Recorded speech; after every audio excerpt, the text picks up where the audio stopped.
მოგესალმებით, მე ვარ სალომე ზურაბიშვილი და წარმოგიდგენთ გაეროს გლობალური შეთანხმების საქართველოს ქსელის ყოველკვირეულ რუბრიკას ბიზნესსა და ევროკავშირზე საუბრები, რომელიც დაფინანსებულია შვედეთის მიერ. მარტის თვეში ვაგრძელებთ ქალთა გაძლიერებაზე საუბარს. დღევანდელი გადაცემის ფარგლებში კი შევეხებით ხელოვნური ინტელექტის საკითხს და შევაფასებთ მის როლს გენდერული თანასწორობის მიღწევაში.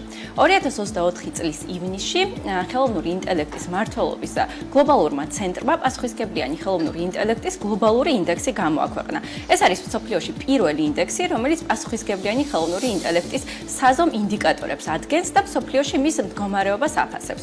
ინდექსმა 138 ქვეყანა დაფარა, მათ შორის საქართველო, რომელმაც 100 ქულიდან 17.83 მეასედი აიღო და რეიტინგში მე-60 ადგილი დაიკავა. ინდექსის შეფასება გენდერული თანასწორობის და AI საკითხსაც შეეხო. 3 ძირითადი მიმართულებით: საკანონმდებლო ჩარჩოს არსებობა, მთავრობის მხრიდან გადადგმული ნაბიჯები და კერძო სუბიექტების მხრიდან გადადგმული ნაბიჯები. სამივე მიმართულებით შემფასებელმა ორგანიზაციამ საქართველოში აღნიშნულის არსებობასთან დაკავშირებით ინფორმაცია თუ მტკიცებულებები ვერ მოიპოვა.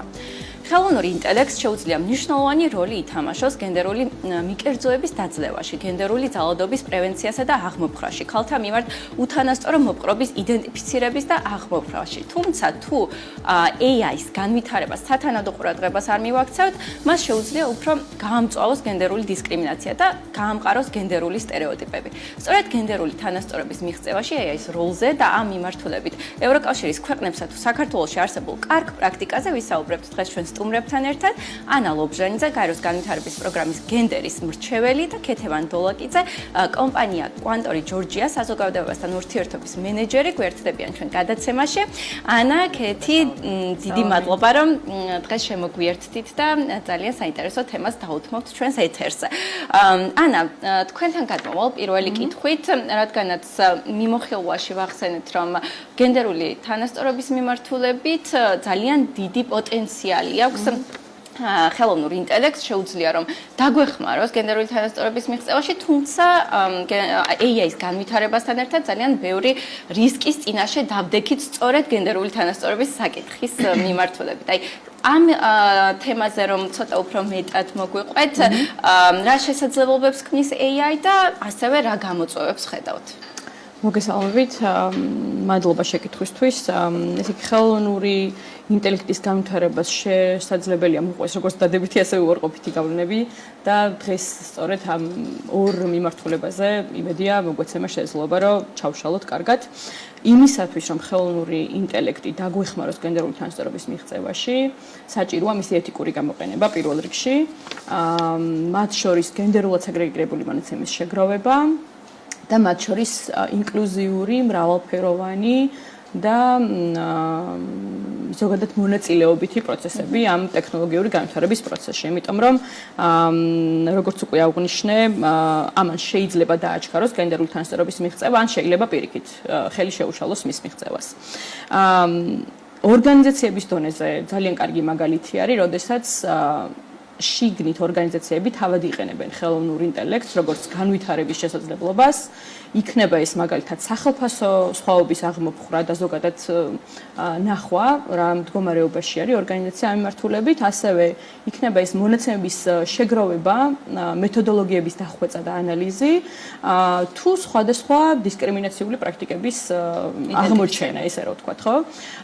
რაც შეეხება უფრო რაღაცა ზოგად დონეზე, თუნდაც სერვისების დახვეწის თვალსაზრისით, ძალიან მნიშვნელოვანი როლი შეიძლება ითამაშოს ხელოვნურმა ინტელექტმა, მაგალითად ჯანდაცვის, განათლების და ფინანსების მისაწვდომობის კუთხით.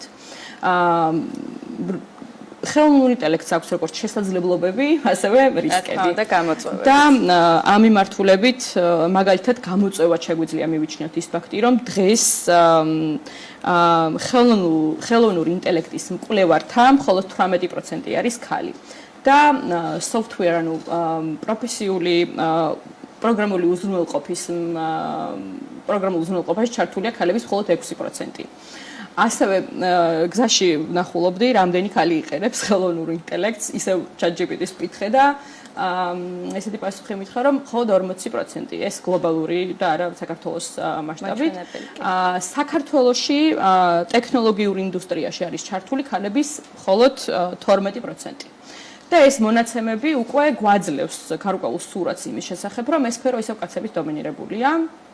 ისევ კაცებს აქვთ წვდომა უფრო მეტად ვიდრე ქალებს ტექნოლოგიურ, ესე ვთქვათ, განვითარების სხვადასხვა შესაძლებლობებზე, რაც შემდეგ უკვე, რა თქმა უნდა, ვითარგმნება ჩვენთვის უფლებადამცველებისთვის, ისევ ადამიანის უფლებებში, ხო? რა თქმა უნდა და ერთ ძალიან მოკლედ დავამატებ, ალბათ მაყურებლისთვის მნიშვნელოვანია დააკავშიროს ერთმანეთთან, რატო ვსაუბრობთ ქალების მონაწილეობაზე, ზოგადად ხელოვნური ინტელექტის განვითარების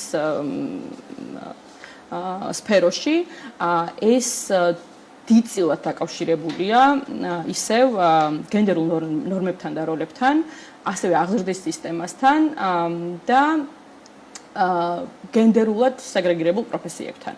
დღეს საქართველოში კვლავ რჩება პროფესიები, რომელსაც ვეძახით ქალურ და კაცურ პროფესიებს და ასევე ამას უდიდესი წვრილი დაკავშირი აქვს მაგალითად STEM-თან დაკავშირებულ სფეროებზე, რაც თავისთავად უკავშირდება ტექნოლოგიურ განვითარებას და შესაძლებლობებსაც და STEM-ი იგივე მათემატიკა, ინჟინერია, ტექნოლოგია და მეცნიერება მართალია ბოლო დროს გაიზარდა გოგოების მონაწილეობა STEM-ში, თუმცა ეს არის სადღაც 38% საქართველოს მაგალითზე, მაგრამ დიდი სურათი გვაძლევს იმის დაკვირვების და ანალიზის საშუალებას, რომ ძალიან კომპლექსური მიდგომა არის საჭირო იმისთვის, რომ თანაბარი შესაძლებლობები და არჩევანი ჰქონდეთ გოგოებს და ბიჭებს საქართველოში. და ამ მიმართულებით ძალიან მნიშვნელოვანი როლი აქვს მათ შორის ბიზნეს სექტორს იმისთვის, რომ ხელი შეუწყოს სწორედ ამ თანასწორობის მიღწევას, თუნდაც STEM პროფესიებში და გადავინაცვლებ ქეთისთან კვანტორის შევეხოთ მის საქმიანობას, უფრო მეტი რო გვიამბოთ საქმიანობასთან დაკავშირებით და ასევე ხელოვნური ინტელექტის გამოყენების დროს გენდერულ საკითხებს კონკრეტულად როგორ იყენებთ, როგორ მართავთ რისკებს ამასთან დაკავშირებით. პირველ რიგში მოგესალმებით, სალმე, დიდი მადლობა მოწვევისთვის, მივესალმები სტუმარს და ყველას, აბსოლუტურად ყველა ქალბატონს და ასევე აბსოლუტურად ყველა მოსახლეს მთელი მსოფლიოს მიულოცავ ამ მარტის თვეს, იმიტომ რომ ეს არ არის უბრალოდ ქალების გაძლიერებასთან დაკავშირებული, ეს არის შეხსენება იმის შესახებ, თუ რამხელა ბრძოლა დაჭირდათ ქალებს იმისთვის, რომ მოსულიყავით იმ მდგომარეობამდე, თანასწორობის იმ მდგომარეობამდე, რომელიც არ არის, რა თქმა უნდა, ბოლომდე სამართლიანი, თუმცა გვაქვს. ამ ეტაპზე ვისაუბრებ ჩემს კომპანიაზე. ჩვენი კომპანია 2019 წლიდან არის საქართველოში. ის არის საერთაშორისო ამერიკული კომპანიის წარმომადგენლობა. ეს არის ინოვაციების და ტექნოლოგიების მიმართულებით პროგრამული უზრუნველყოფის მომსახურების მიმწოდებელი კომპანია, რომელიც ძირითადად საქმიანობს თანამშრომლობს ბიოფარმაცევტულ და ჯანდაცვის მსხვილ ორგანიზაციებთან, ეგრეთ წოდებულ პრემიუმ ლიგის კომპანიებთან, როგორიც შეიძლება იყოს Pfizer, Perkins, Elmer და ბევრი სხვა. სამწუხაროდ მე კომერციული საიდუმლოებიდან გამომდინარე არ მაქვს ყველა კომპანიის დასახელების უფლება და ჩვენ აქტიურად თანამშრომლობთ მათთან, რადგან რომ დავეხმაროთ მათ დააჩქარონ წამლების თუ სხვადასხვა სამედიცინო ჯანდაცვის ტექნოლოგიური მიმართულებით მიღწევების ბაზარზე გამოტანა, რაც თავის მხრივ ხელს შეუწყობს ადამიანების ჯანმრთელობის უფრო სწრაფად გაუმჯობესებას, ვინც ამას საჭიროებს. რაც შეეხება AI-ის მიმართულებით, AI ეს არ არის სიახლე, პირველად 1952 წლიდან გამოჩნდა ის, როდესაც პირველი AI პროგრამა დაიწერა ინგლისში და შემდეგ უცებ აღმოჩნდა იმავე წელს, რომ ეს არის ის საშუალება, რომელსაც აქვს ადამიანთან მსგავსება, ანუ უნარი აქვს, რომ შეისწავლოს და შეიმეცნოს რაღაცა, თუ მას სწორად ვატრენინგებთ და სწორ ინფორმაციას ვაძლევთ. თუმცა განსაკუთრებული ბუმი ხელოვნური ინტელექტის მიმართულებით გამოჩნდა ბოლო წლებში, როდესაც შეიქმნა ეგრეთ წოდებული ChatGPT იყო რაღაც ესეთი მარკეტინგული ყველაზე დიდი ის, რომ ყველა თვალები გაახილა, თუმცა ჩვენ გარკვეულწილად ამას მუდმივად ვიყენებდით მარკეტინგში, იყენებდნენ ბაზრის კვლევისთვის, როდესაც თუნდაც Facebook-ი რაღაცას ჩვენს საძიებო სისტემაში უცებ მიხვდება და ნახულობს ჩვენ გვთავაზობს სხვადასხვა პროდუქტებს და აი ამ ბუმის საფუძველზე ჩვენმა კლიენტებმაც განსაკუთრებული ინტერესი გამოიჩინეს, რომ შეექმნათ ხელოვნური ინტელექტის მიმართულებით სხვადასხვა პროგრამები და დაენერგათ მათ სფეროში. აქ ორი საფრთხე იყო გარკვეულწილად, ჩემთვის ერთ-ერთი მნიშვნელოვანი საფრთხე არის ის, რომ სამწუხაროდ კომპანიების დიდ ნაწილს, არა მხოლოდ ჩვენს კლიენტებს, არამედ მსოფლიო მასშტაბით აქვს სურვილი, რომ ხელოვნური ინტელექტი გამოიყენონ ისეთი პროფესიების ჩასანაცვლებლად, როგორიც არის მაგალითად ადამიანური რესურსების მართვა, რეკრუტინგი და ეს გარკვეულწილად პრობლემას უქმნის დასაქმებას, იმიტომ რომ ადამიანები შეიძლება დარჩნენ კი ბატონო სამუშაოს გარეშე, თუმცა მეორე მხრივ არის ჩვენ სფეროში დადებითი არის ის, რომ ამას იყენებენ იმისთვის, რომ შეიმეცნონ, რაც შეიძლება და სწრაფად მოხდეს სხვადასხვა კვლევები, სწორად და ადეკვატურად მოახდინონ ანალიზი, მონაცემთა ბაზების გამოყენება, მონაცემთა მეცნიერების გამოყენება, კრიტიკული ანალიზის გამოყენება, იმისთვის რომ სწორი ჯანდაცვის გადაწყვეტილებები მიიღონ. ჩვენ შემთხვევაში თვითონ კომპანიაში იქიდან გამომდინარე, რომ ჩვენი თანამშრომლები თავად არიან გარკვეულწილად და მე მიხარია აღვნიშნო ის, რომ ჩვენ გვყავს ერთ-ერთი წამყვანი არის ზუსტად ხელოვნური ან მანქანური სწავლების პროფესიონალი და ის არის გოგონა, საკმაოდ ახალგაზრდა 25 წლის გოგონა, რომელიც ასევე BTU-ში ასწავლის და ცდილობს რომ თავისი ცოდნა სხვა ქალბატონებსაც გადაცეს და არა მხოლოდ და რადგანაც ჩვენთან თავად იქმნება მსგავსი ტიპის გადაწყვეტილებები, ჩვენ განსაკუთრებულ ყურადღებას ვანიჭებთ ასევე იმ ეთიკურ ნორმებს, რაც აუცილებელია ამ გადაწყვეტილებების შექმნაში. ზუსტად აქ ჩაგეკითხებით, იმიტომ რომ ხშირია ხოლმე კომენტარები მასთან დაკავშირებით, რომ ვთქვათ, იგივე ChatGPT იყენებს ინფორმაციას ინტერნეტიდან, ამას ამუშავებს და ხშირ შემთხვევაში ეს ინფორმაცია არის მიკერძოებული გენდერულ ჭრილში.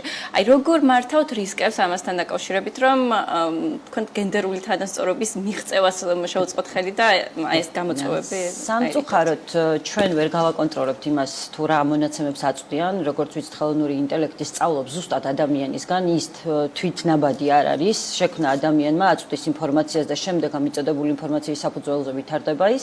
ჩვენს კომპანიაში იმ შიდა ალგორითმებს, რომელსაც ვიყენებთ მის შესაქმნელად, პროგრამულ შესაქმნელად, ასე ვცდილობთ, რომ ნაკლები იყოს ალგორითმული მიკერძოება, ეგრეთ წოდებული, ნაკლები იყოს მონაცემთა მიკერძოება.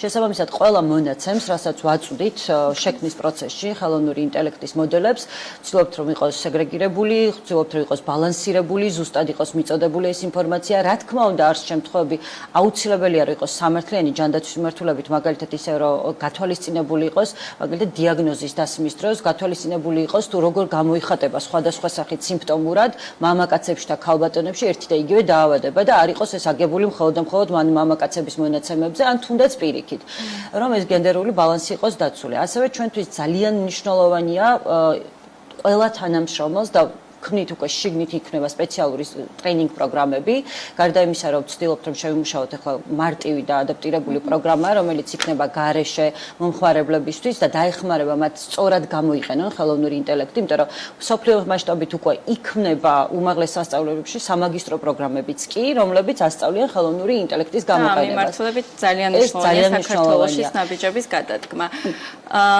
ერთ რამეს ჩავეგმეს, სამწუხაროდ ხელოვნური ინტელექტის სფეროში ცალკე დასაქმება ქალბატონების კიდევ უფრო ნაკლებ პროცენტულია, იქიდან გამომდინარე, რომ ეს არის სრულად ტექნიკური, ეს არ არის მაგალითად Python-ი ან რომელიმე სხვა მიმართულება პროგრამული უზრუნველყოფის, რომ დეველოპერებისთვის მარტივად ასათვისებელი გახდეს. ეს საჭიროებს სიღრმისეულ მათემატიკურ ცოდნას, რომ იყო მანქანური სწავლების პროფესიონალი და შესაბამისად ჩვენს ქვეყანაში ნამდვილად STEM-ის მიმართულებით ქალბატონების ჩართულობა ძალიან მნიშვნელოვანია ნამდვილად.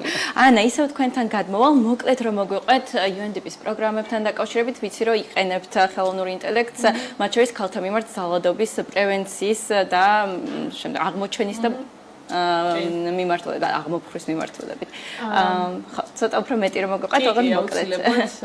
ვეცდები მოკლედ და თან სიღრმისეულად. მაგრამ დავიწყებ იმით, რომ დღეს საქართველოში კვლავ ეუბნებიან გოგოებს, რომ მათ ბიჭის twin-ი აქვთ. და ასევე მე გამიგია, ჩემთვის მოუყოლიათ ესეთი მაგალითი, რომ მასწავლებელი გოგოებს ნაკლებად რთულ ამოცანებს აძლევს მათემატიკაში და ალგებრაში, იმიტომ რომ მან გადაუწყვიტა, რომ ეს გოგოს საქმე არ არის. ანუ აქედან იწყება ზუსტად ის გამოუსწორებელი შედეგი, რომელსაც მე ვიღებთ ბოლოში, იმ თვალსაზრისით, რომ გოგოებს აქვთ შეიძლება ჰქონდეთ ნაკლები თვითშეფასება, ნაკლები არჩევანის შესაძლებლობა ამ მიმართულებით და მით უმეტეს მაშინ, როდესაც დღეს ბაზარი საკმაოდ ისეთი მოთხოვნადია და მაღალანაზღაურებადიც კი ამ მიმართულებით, ვიღებთ იმას, რომ ქალები ისევ რჩებიან დაბალანაზღაურებად პოზიციებზე, ხო? აი UNDP პროგრამაზე როგორც მოგეხსენებათ UNDP და გაეროს განვითარების პროგრამა ზოგადად ჩვენთვის ნამდვილად რჩება ისევ ერთ-ერთ მთავარ პრიორიტეტულად გენდერული თანასწორობის მიღწევა და ქალთა გაძლიერება, განსაკუთრებით ქალთა პოლიტიკურ მონაწილეობაზე, როცა მუშაობთ და ვსაუბრობთ, აქ ახალი ტენდენცია და გამოწვევა წამოვიდა ტექნოლოგიებით გამიპირებული გენდერული ნიშნის ძალადობის სახით. და ეს იყო ჩვენთვის სიახლე, რომელსაც სჭირდებოდა შესაბამისი რეაგირება, იდენტიფიცირება და გარკვეული პრევენციული გზების დაგეგმა. შესაბამისად შარშან მოგვეცა ესეთი უნიკალური შესაძლებლობა კორეის მთავრობის მხარდაჭერით განვახორციელეთ პროექტი, რომელიც მიზნად ისახავდა მედია მონიტორინგს. Online სივრცეში მედია მონიტორინგის, ესე ვთქვათ, მონიტორინგის ხელსაწყო შევქმნით e-monitor plus-ზე არის საუბარი, რომელიც დაგვეხმარა მოგვეხდინა იდენტიფიცირება სოციალურ მედიაში ჰომოფობიური, მათ შორის პოლიტიკური სექსიზმის, სიძულვილის ენის, მიზოგინიური ენის გამოყენებასთან დაკავშირებით